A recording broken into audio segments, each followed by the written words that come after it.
2025년 하반기 주목해야 할 관심 섹터와 관련주를 제공해 드립니다. 네, 반갑습니다. 허브경제TV입니다. 이번 시간에 같이 볼 종목은요, 우리 보로노이 같이 한번 보도록 하겠습니다. 오늘 하루도 우리 또 보로노이 주주분들 굉장히 수고 많으셨습니다. 최근에 이제 보로노이 같은 경우에는 일정 구간에서 주가는 일단 버티고 있다. 주가는 일단 버티고 있는데, 여기서 결국 들어오는 거는 개인들의 어떻게 보면 좀 버티는 그런 또 물량들이죠. 아무래도 이게 또 외국인이나 기관들이 좀 매수를 해줘야 되는 이유가 있는 종목이죠. 아무래도 시가총액이 뭐 2천억짜리가 아니라 2조짜리 종목이다 보니까 지금 상황에서는 뭐 개인들이 열심히 매수를 한다 한들 주가가 올라갈 그 정도의 종목은 사실 아니죠. 그렇기 때문에 어제도 말씀드린 부분입니다만, 그래, 좋아. 개인들이 여기서 매수를 한다 치면 결국 이제 두 가지의 방향성을, 뭐 어쨌든 주식이란 게 위 아니면 아래 아니겠습니까? 만약에 위로 올라간다라고 하면은 이제 외국인하고 기관들이 매수를 해주면서 개인들의 물량을 또 받아내는 경우가 생기고, 만약에 내가 위로 올려주면서 살 생각이 없다라고 하면은 뭐 당연히 뭐 두 번째 시나리오는 주가가 이제 밀려 내려가겠죠. 그렇다면 밑에 있는 또 10만 원, 그리고 또 요 구간에서 라운드 피겨 구간에서 과연 버텨주는지가 꽤 매우 중요하다라고 보시면 되실 것 같습니다. 그렇기 때문에 일단 뭐 주가 자체는 그렇게 뭐 큰 변동성을 현재 보이고 있지 않기 때문에 과연 수급이 어떻게 바뀌어 나가는지, 그리고 위로 쏘면서 물량을 받아낼지 아니면 아래로 빼면서 손절 물량을 이끌어낼지는 일단 주가 방향을 우리가 우선적으로 체크를 먼저 해봐야 된다라는 말씀 드리도록 하겠습니다. 오늘도 역시 또 보로노이 관련해가지고 이제 얘기가 또 나왔습니다. 보로노이 관련해가지고 얘기가 나왔는데, 아직 VRN 11에 대해서는 코멘트가 아직 없습니다. 뭐 1007에 대한 얘기들은 계속 나옵니다만, 말씀드린 대로 이제 11에 대한 내용이 나왔을 때 이제 제가 관련해서 코멘트를 하겠다라고 말씀을 드렸었죠. 근데 약간 이제 경쟁사에서 좀 치고 가는 그런 흐름들이 좀 있습니다. 최근 이제 독일 제약사죠. 베링거 인겔하임에서 허투 선택적 TKI의 미국 FDA의 가속 승인을 받으면서 이제 허투 변이 비소세포 폐암 2차 치료 시장 판도가 이제 바뀔 수도 있다라는 전망들이 나오고 있어요. 왜냐면은 보로노이의 VRN07 역시 같은 환자군을 목표로 현재 개발 중이기 때문입니다. 독일 제약사에서 이번에 나온 데이터를 보면은 ORR이 70%고요. 질병 통제율이 무려 90%예요. 그러면은 만약에 지금 보로노이가 이거를 앞서거나 아니면 이걸 이겨 먹으려면 어떻게 해야 돼요? 이 데이터보다 일단은 더 좋은 데이터를 만들어 내야 됩니다.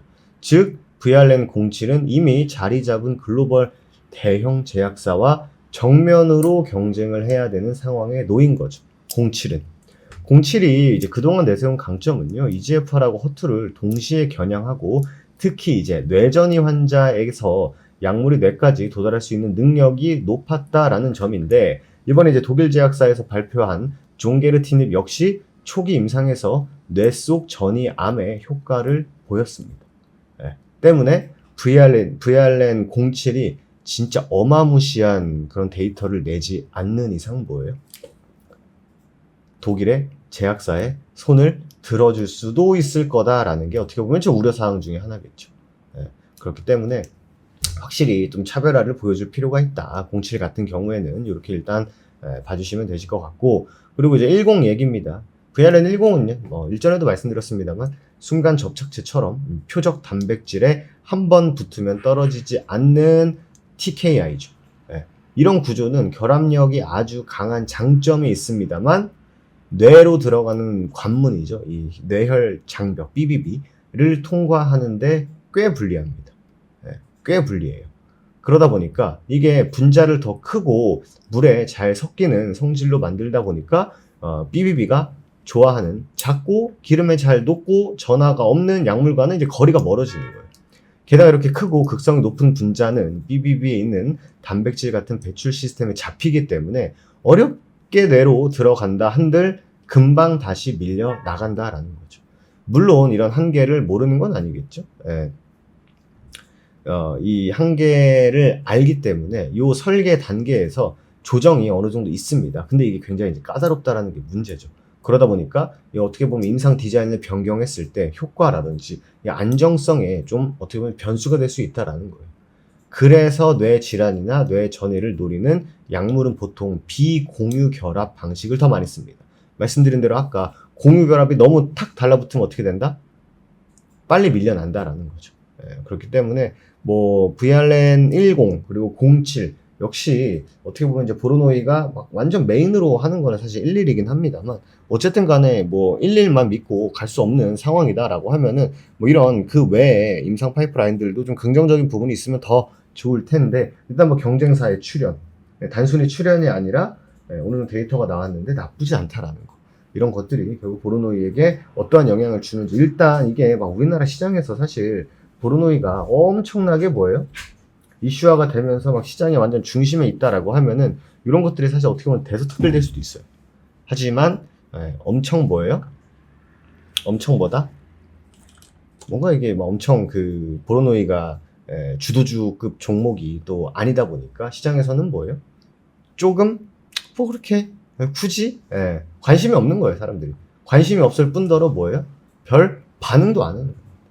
그렇기 때문에 지금 상황에서는 일단 뭐 모르는 게 약이다. 모르는 게 약이다. 언제까지? 한 2달 정도는. 그래야지 VRN11 관련한 데이터가 나올 거기 때문에 어쨌든 간에 가장 중요한 건 결국 뭐다?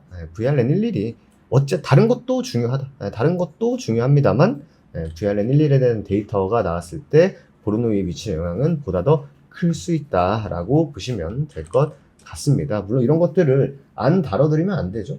좋은 건 좋다. 그리고 아쉬운 건 아쉽다. 나쁜 건 나쁘다.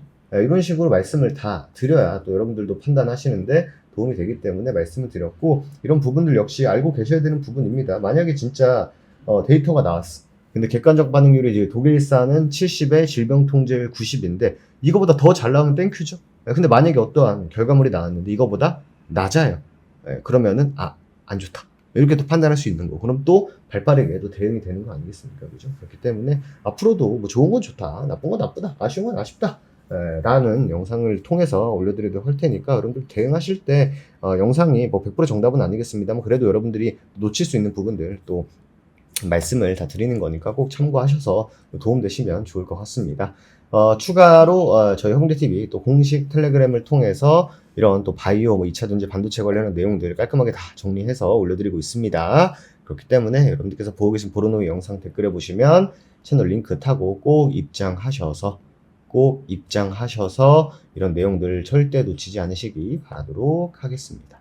좋습니다. 오늘 하루도 여러분들 너무 수고 많으셨고요. 저는 또 다음 시간에 다시 인사드리도록 하겠습니다. 감사합니다.